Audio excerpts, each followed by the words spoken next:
it's accepted conventional wisdom that Asia is, in fact, the most rapidly aging region in the world. But the overall picture of it is that Asia today accounts for 58% of the elderly globally, and yet against that, Asia only accounts for about 12% of global pension reserves.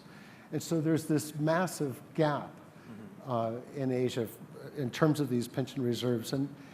But what worries me is that household structure is changing.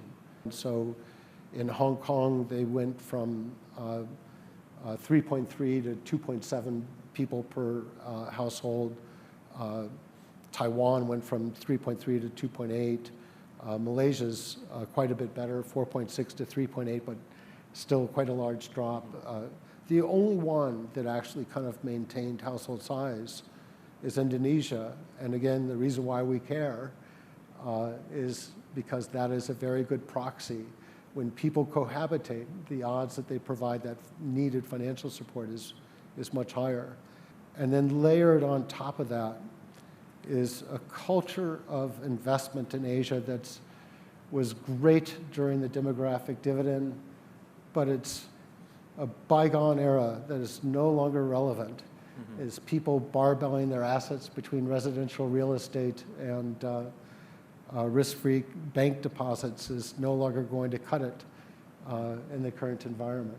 Typically in Asia, females are younger than their husbands, at least 2 years. In some markets like Vietnam is 5 years or longer. They outlive men. They have a longer expected lifespan. And so the odds are that women are going to spend more of their years in retirement alone. And in the past, again, I would say that that in and of itself is not scary.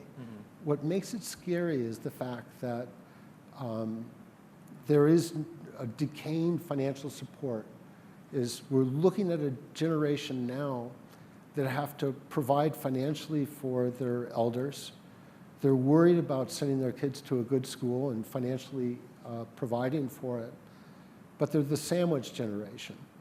The odds that their kids are going to provide the same financial support to them when they're elderly is low. So